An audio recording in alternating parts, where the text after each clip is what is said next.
भगवान श्री श्री रमण बिहारी जी के प्रति वंदन नमन। हमारे हृदय सम्राट, हमारी आस्था श्रद्धा के परम आदर्श पूज्यपाद महाराज श्री, हम सबका प्रणाम पूज्य पावन श्री चरणों में। मंच पर आज के इस सत्र के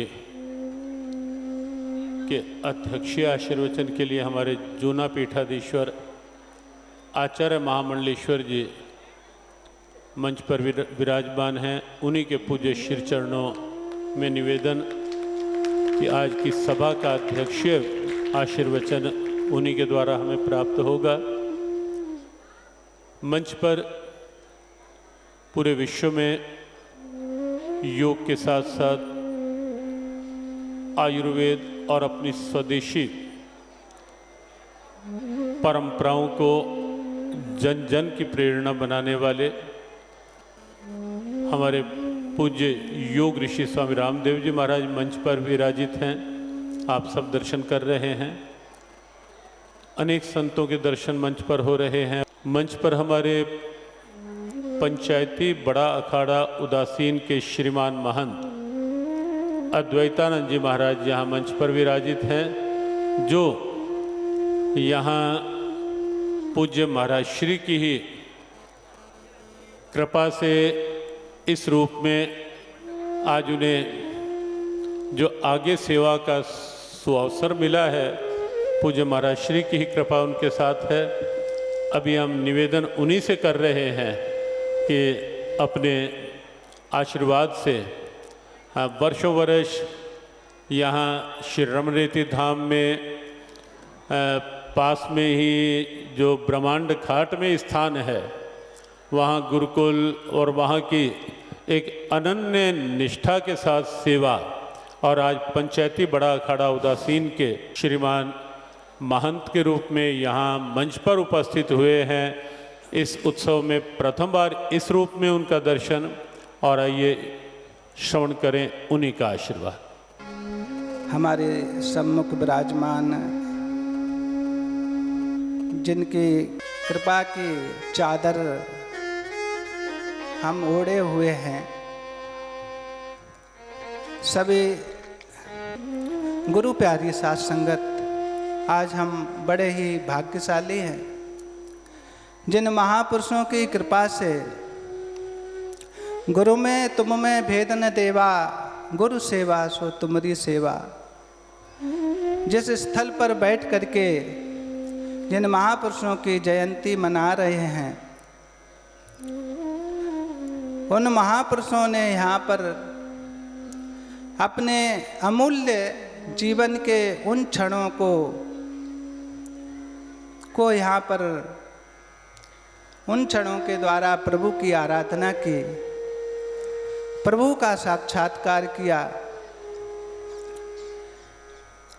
क्योंकि दुनिया में जिसका स्मरण करते हैं चित्त भी वैसा ही बनता है। तो महापुरुषों की स्मृति करने से हमारा चित्त पवित्र होता है, हमारा चित्त स्वच्छ होता है।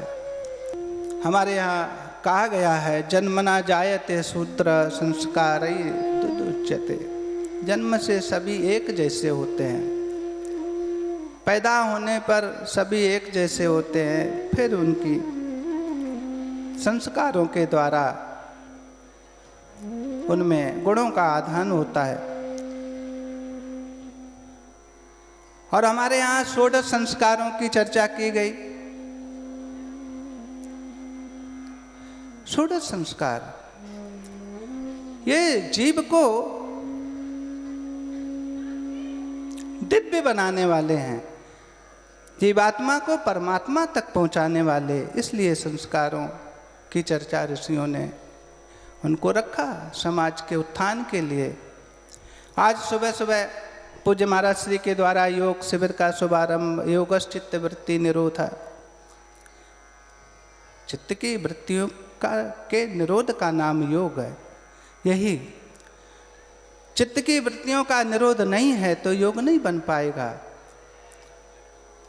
तो हमारे यहाँ चित्त की वृत्तियों के निरोध के द्वारा व्यक्ति अपना उत्थान करता है। चाहे योग साधना में जाए, चाहे समाधि में जाए, चाहे भजन करे, चाहे पाठ करे, चाहे सेवा करे, हर क्षेत्र में योग का प्रवेश है। और इसलिए संतति को सुसंतति बनाने के लिए जो संस्कारों की बात कही है, तो संस्कार जो है गर्भाधान से शुरू प्रारंभ हो जाते हैं। हमारा जो सृजन है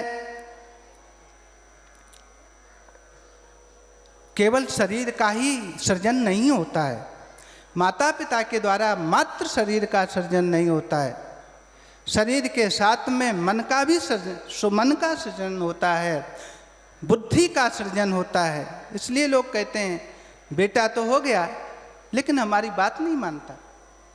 क्यों? क्योंकि उस समय हम योग में नहीं थे,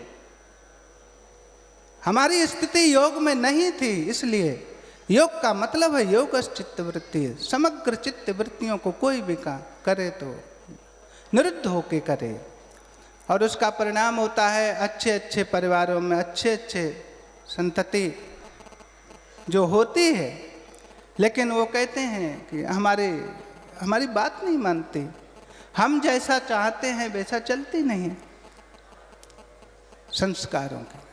संस्कारों का मतलब है कि हमको वैसा बने जैसा हमको चाहिए। और संस्कार कहीं भी आ सकते हैं। प्रहलाद के जीवन में संस्कार आए क्योंकि माता पिता उस समय संस्कारित थे। माता कयाधु ने उस समय, जिस समय प्रहलाद जी का पदार्पण होने वाला था, उस समय नारायण नाम का जप किया, अनुष्ठान, वो संस्कार। तब उस राक्षस कुल में भी भक्त श्रेष्ठ प्रहलाद का प्रागट्य हुआ। तो ऐसा नहीं ब्राह्मण के घर में ब्राह्मण ही होगा, किसी भक्त के घर में भक्त ही होगा, ज्ञानी के घर में ज्ञानी होगा, और जो है किसी छोटी बिरादरी के घर में कोई नहीं होगा। ऐसा तो वहां भी हो सकता है, छोटी में, क्योंकि यदि वो संस्कार युक्त है, संस्कारित है। और पीछे इतिहास है, बड़े बड़े भक्त बड़े बड़े हुए हमारे। सदना जैसा रविदास महापुरुष हुए, भक्त हुए। तो संस्कार से जो है षोडश संस्कार की जो बात कही है, तो जब संस्कार गर्भाधान भी होता है तो उस समय भी कितनी सावधानी, कितनी जीवन में पवित्रता, कितनी जीवन में स्थिरता, कितनी जीवन में ये जरूरी है। तो योग चित्त वृत्ति निरोधा, हर क्षेत्र में चित्त की वृत्तियों का निरोध होगा तभी हमको लाभ प्राप्त हो सकता है। चाहे हम भगवान का भजन करें, चाहे सत्संग में भी यदि योग हमारी वृत्तियाँ एकाग्र हैं। कल महाराज जी कह रहे थे, गोविंद देव गिरी जी महाराज चर्चा कर रहे थे वृत्तियों के ऊपर। यदि हम अंदर से नहीं हैं, अंदर में स्थिर नहीं हैं, अंदर से जुड़े नहीं हैं, तो हम बाहर फिर समग्रता से नहीं जुड़ पाएंगे। पहले अपने से जुड़ो, पहले हम अपने से जुड़ें, तब सबसे जुड़ सकते हैं। यही इस जयंती का लक्ष्य है कि हम सबके अंदर संस्कार आएं, महापुरुषों के द्वारा बताए हुए मार्ग का अनुसरण करें, अपने जीवन को पहचानें, अपना उत्थान अपने आप करने का प्रयास करें। हम ज़्यादा ना कहते हुए, बड़े बड़े महापुरुष विराजमान हैं इस मंच पे, तो वो सब जो कहेंगे हम लोग उसको ध्यान से सुने। इन्हीं शब्दों के साथ सतगुरुदेव भगवान के चरणों में, संतों के चरणों में वंदन करते हुए हम अपनी वाणी को विराम देते श्री रमण बिहारी लाल की जय। यहीं श्री रमण रीति धाम में पले बड़े श्री रमण बिहारी जी की कृपा से आप्लावित हुए। यह जो विषय पूज्य स्वामी अद्वैतानंद जी महाराज ने लिया है, इस पर बड़ा अच्छा चिंतन हमारे पूज्य स्वामी गोविंद देव गिरी जी महाराज का, और वो सदैव वर्षों वर्ष से हम देख रहे हैं वो इस बात के, इस भाव के पूरी तरह न केवल पोषक रहे हैं, अपितु इसे संवर्धित करने के लिए भी सदैव प्रयासरत रहे हैं। उन्हीं से निवेदन कि वो अपना उद्बोधन इस अवसर पर हमें इसी भाव को लेकर देने की कृपा करें। पूज्य स्वामी गोविंद देव गिरी जी महाराज। बड़ी ही सुंदर और अत्यंत आवश्यक बात पूज्य स्वामी अद्वैतानंद जी महाराज कर रहे थे, वह बालकों के संस्कार की बात है। बड़ा अच्छा मुझे इस बात का भी लग रहा है कि ये मेरा प्रिय विषय मेरे सामने आया। भगवान की कृपा से गत 31 वर्षों से इसी क्षेत्र में मैं काम कर रहा हूँ। महर्षि वेदव्यास प्रतिष्ठान के माध्यम से चलने वाले 34 वेद विद्यालयों की बात तो हमारे संत महात्मा जानते हैं, लेकिन गीता परिवार का नाम लेकर के बालकों में संस्कारों को जागरूक करने की जो प्रक्रिया हमने 31 वर्षों से आरंभ की, वह अपने आप में एक सामान्यतया कुछ लोगों के लिए अज्ञात विषय है। हम लोग विद्यालयों में विद्या प्राप्त करते हैं। यह विद्या जीविका की विद्या है। हम पदार्थ विज्ञान पढ़ते हैं, रसायन शास्त्र पढ़ते हैं, गणित पढ़ते हैं, संगणक विज्ञान, कंप्यूटर साइंस पढ़ते हैं। ये सारी विद्याएं अपने आप में अत्यंत उपयोगी विद्याएं हैं, लेकिन ये सारी जीविका की विद्याएं हैं। एक होती है जीविका की विद्या, एक होती है जीवन की विद्या। ईशावास्य उपनिषद में विद्यांच अविद्यांच यस्तद्वेदो भयं सह अविद्या मृत्युं तीर्त्वा विद्यामृतमश्नुते, ऐसा कहा। विद्या और अविद्या, इन दो शब्दों का प्रयोग वहाँ पर किया गया। एक है व्यवहार विद्या जो अविद्या कहलाती है, और दूसरी है विद्या जो आत्मविद्या कहलाती है। आत्मविद्या का यह पुष्प जिन संस्कारों के कारण खिलता है, वह संस्कारों की विद्या, वह जीवन विद्या है। जीविका की विद्या हम पढ़ते हैं, जीवन की विद्या नहीं पढ़ते हैं।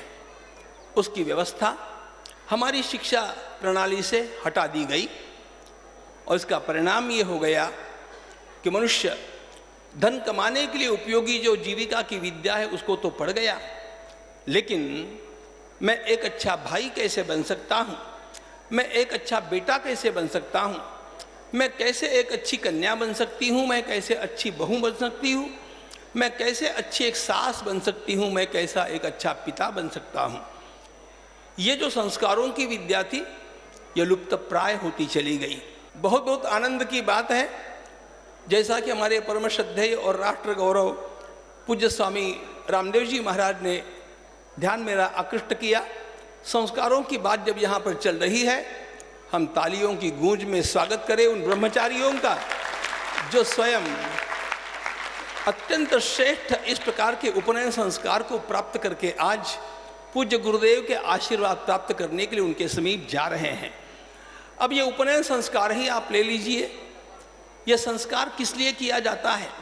यह इसलिए किया जाता है कि मेरे जीवन में से कामवाद, कामभक्षण और कामाचार, ये तीनों निकल जाए। मैं बोलूँगा, लेकिन चाहे वो नहीं बोलूँगा, मैं सोच समझ करके बात करूँगा। कामाचार, कामवाद और कामभक्षण, इन तीनों को जीत करके मेरा जीवन राष्ट्र के और धर्म के लिए समर्पित हो, इस प्रकार का भाव लेकर के ब्रह्मचारी खड़ा होता है। और बड़ी विशेष बात यह है कि वह ब्रह्मचारी ये कहता है कि अब मैं आपका हूँ, मैं केवल परिवार का नहीं, मैं मेरे सद्गुरु का हूँ, और इसलिए उनके सपनों को पूर्ण करने का दायित्व अपने कंधे पर वो उठाता है। धन्य है इन ब्रह्मचारियों की। इस प्रकार के संस्कारों के माध्यम से ही हमारे मन को आकार मिलता है। संस्कार शब्द का अर्थ क्या है?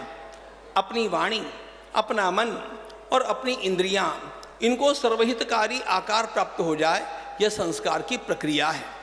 और इसी से उत्तम पुत्र, उत्तम पिता, उत्तम राजा, उत्तम प्रजा, इन सारी विधाओं को हम साकार कर सकते हैं। और इसलिए जितना महत्व संस्कार की प्रक्रिया का है, उतना हम लोगों ने जाना नहीं। हमारी शिक्षा प्रणाली में इन सब बातों का समावेश होने की आवश्यकता है। लेकिन सारी बातें सरकार पर मत छोड़िएगा। हमारे घर में से संस्कार मिलने चाहिए, हमारे मंदिरों में से संस्कार मिलने चाहिए, आश्रमों में से संस्कार मिलने चाहिए। और यदि इन संस्कारों का माध्यम लेकर के हम चलेंगे तो व्यक्ति अपनी जो विद्या है उसका उपयोग कहाँ और कैसे करना चाहिए इसको जानेगा। देखो, भगवान श्री राम भी ज्ञानवान है, रावण भी ज्ञानवान है। भगवान श्री राम बलवान है, रावण भी बलवान है। लेकिन ज्ञान का और बल का उपयोग कहाँ करना चाहिए, यह भगवान श्री राम से सीख सकते हैं। रावण ने उसका दुरुपयोग किया, यह हमारे ध्यान में आना चाहिए। क्योंकि संस्कारों का अभाव, और इसलिए थोड़ा कम अधिक भी शिक्षण होगा तब भी चलेगा, लेकिन संस्कारों के बिना काम नहीं चलेगा। मुझे तो अच्छा हो गया याद दिलाई, लेकिन मैं अभी गुजरात के अत्यंत आदरणीय नडियाद स्थित संतराम आश्रम से आया हूँ। मुझे ये कहने में कोई हिचक नहीं है कि आसे तो हिमाचल, संपूर्ण भारत में जितना सुंदर गर्भ संस्कार का काम मैंने नडियाद के संतराम आश्रम में देखा, उतना बढ़िया काम मैंने पूरे देश में कहीं पर भी नहीं देखा। और मैंने जब गर्भ संस्कार के उस संपूर्ण प्रक्रिया को वहाँ पर जाना, तब मैंने कहा कि मैं देश में जहाँ भी जाऊँगा मैं लोगों से ये कहूँगा कि ये काम हर आश्रम को करना चाहिए, हर मंदिर को करना चाहिए। क्योंकि संस्कार बड़े होने के बाद नहीं मिलते हैं, बचपन से उनका आरंभ होना पड़ता है। कौमार आचरित प्राज्ञः धर्मान भागवता निह, ऐसे कहने वाले श्री प्रहलाद जी महाराज को जो संस्कार प्राप्त हुआ था वह भी माता के गर्भ में ही प्राप्त हुआ था। और इसलिए संस्कारों का आरंभ तो हमारे यहाँ गर्भ से ही हो जाता है। धन्य है वो संतराम आश्रम कि जिन्होंने अब अगली कड़ी के रूप में ये सोचा है कि गर्भ स्थापना से पूर्व उन दाम्पत्यों को बुला करके उत्तम बालकों का प्रजनन होना हो तो किस प्रकार का व्यवहार आपका होना चाहिए, इसके संस्कार वे आगामी होने वाले माता पिता को प्रदान करने वाले हैं। यह अत्यंत बड़ी गौरवमय बात है। ये सारे छोटे छोटे प्रयोग हैं जिन प्रयोगों का हम लोगों को बिना किसी हिचक के स्वीकार करना चाहिए, प्रचार करना चाहिए। वो इस आश्रम का है, उस मंदिर का है, उस मठ का है, ऐसा नहीं मानना चाहिए। वह प्रक्रिया हमारी है और पूरे देश में लागू करने का जो प्रयास हम कर सकते हैं हम लोगों को करना चाहिए। और रमन रेती तो ऐसा स्थान है कि जो बात यहाँ पर आकर के लोगों के सामने जाएगी वो संसार तक पहुँचेगी। और इसलिए गर्भ संस्कार से लेकर के बाल संस्कार, किशोर संस्कार पर्यंत यह जो प्रक्रिया है यह अत्यंत आवश्यक बात, इसका बहुत बड़ा परिणाम हम लोगों को देखने मिलेगा। मैं जब वहाँ के पूज्य बड़े महाराज से मिला तो मैंने उनसे पूछा कि आपने ये क्यों किया है। उन्होंने मुझे सीधे कह दिया, मुझे हमारे देश में भावी पीढ़ी में शिवाजी महाराज निर्माण करने हैं, आर्य चाणक्य निर्माण करने हैं, स्वामी विवेकानंद निर्माण करने हैं, और वो तब तक नहीं होंगे जब तक गर्भ संस्कार की बात नहीं चलेगी। तो ये संस्कारों की प्रक्रिया इतनी श्रेष्ठ प्रक्रिया है और इसका उल्लेख इस व्यासपीठ के ऊपर करने के लिए मैं स्वयं स्वामी अद्वैतानंद जी महाराज का अभिनंदन करता हूँ और पूज्य ज्ञानानंद जी महाराज का भी खूब खूब धन्यवाद ज्ञापित करता हूँ कि उन्होंने मुझे इस बारे में बोलने का अवसर दिया। मैं बोल रहा था शरणागति के तत्व पर, उसका अभिनय से मैंने आरंभ किया था और अंतिम श्लोक तक आते हैं तब वहाँ पर नारायण करुणामय शरणं करवाणि तावकौ चरणौ इति षट्पदी मदीये वदन सरोजे सदा वसतु। भगवान आदि शंकराचार्य महाराज को गलती से जगन मिथ्यात्ववादी माना गया। वे जगन मिथ्यात्ववादी नहीं है, वे चिद्विलास दर्शन का पक्ष लेने वाले अत्यंत श्रेष्ठ महात्मा हैं। वे केवल ज्ञानवादी नहीं हैं, वे ज्ञानोत्तर भक्ति के प्रतिपादक हैं। और इसीलिए वे सहजता से बोल देते सत्यपि भेदापगमे नाथ तमाहं नमाम कीनस्त्वं सामुद्रो हि तरंग क्वचन समुद्रो न तारंगः। अद्वैत सत्य ही है, किंतु वो होने पर भी समुद्र की लहर ऐसा कहा जाता है, लहर का समुद्र ऐसा नहीं कहा जाता है। कितनी गौरव की बात है हम सब लोगों के लिए कि आज हमने 80 ब्रह्मचारी व्रत धारण करने वाले भगवान वामन के स्वरूपों का यहाँ पर एक स्थान में दर्शन किया।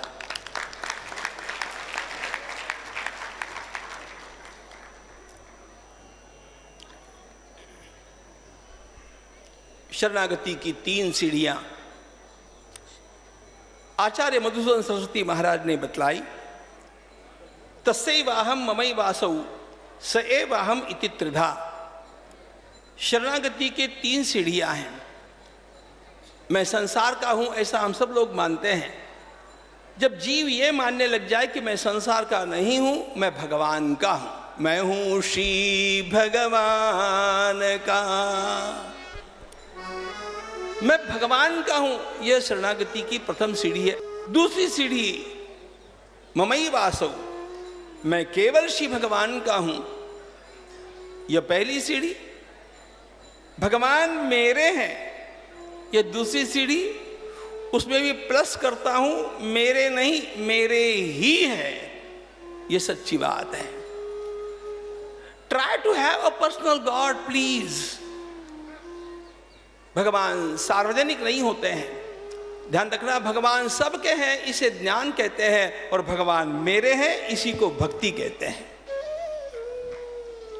और भगवान मेरे ही हैं। बतलाइए, यहां पर माताएं बैठी है, आपकी गोदी में बालक होता है, वो सार्वजनिक होता है कि आपका होता है? मेरा लल्ला कह करके आप लोग उससे प्रेम करते हैं ना। जब वो मेरा ही है ये भाव जागृत होगा तब प्रेम की प्रगाढ़ता। और जब ये प्रेम की प्रगाढ़ता बढ़ती है तो अपने आप फिर अगली बात श्री भगवान स्वयं कर लेते हैं, और वो बात होती है हम एक ही है। तस्यैवाहम ममैवासौ स एवाहम, वही मैं हूं, ये भाव भगवान हमारे भीतर निर्माण कर देते हैं।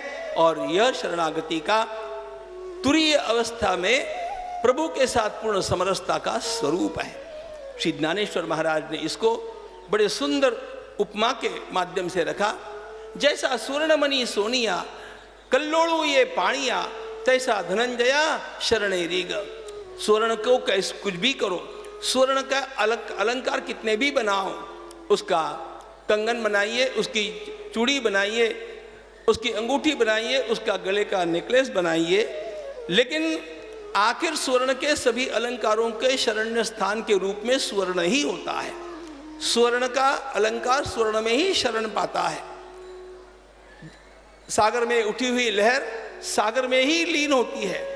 उसी प्रकार जीवात्मा के रूप में उठा हुआ यह तरंग, यह जब लीन होगा तो परब्रह्म तत्व में सच्चिदानंद में ही लीन होगा। यह पूर्ण शरणागति है।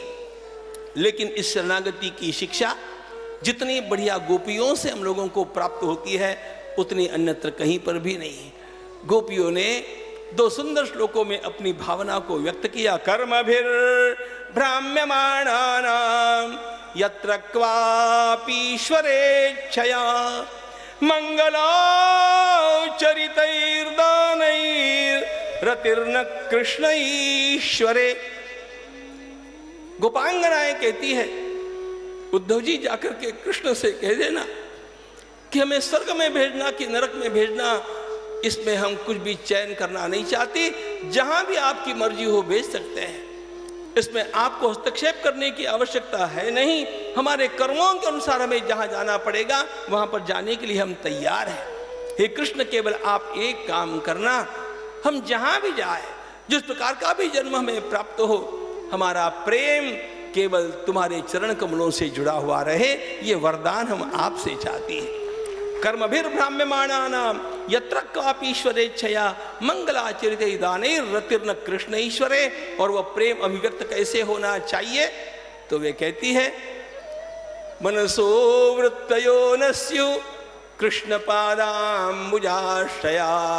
हमारे अंतःकरण में उठने वाली हर वृत्ति का आश्रय और हर वृत्ति का विषय भी कृष्ण होने चाहिए। मनसो वृत्तयो न स्युः कृष्ण पादाम्बुजाश्रयाः वाचो विधायिनीर्नाम नाम। हमारी जिह्वा पर नाम हे कृष्ण सर्वदा तुम्हारा आते रहना चाहिए, और हमारे हाथ सर्वदा तुम्हारी और तुम्हारा भजन करने वाले संतों की सेवा में रमने चाहिए। हमारी जिह्वा पर तुम्हारा नाम रहे, हमारे हृदय में तुम्हारा छलकता हुआ प्रेम रहे, हमारे नेत्रों के सामने तुम्हारा सुंदर रमण विहारी रूप रहे, और निरंतर आपकी और आपकी भक्ति करने वाले संतों की सेवा होती रहे। बाकी सब जो आप कहेंगे हम उसी में तैयार हैं, राजी हैं हम उसी में जिसमें तेरी रजा है। ये पूर्ण शरणागति का सच्चा लक्षण है, जो रमण रीति की इस धूलि से हम लोग प्राप्त करने के लिए यहाँ पर आते हैं। प्रणाम।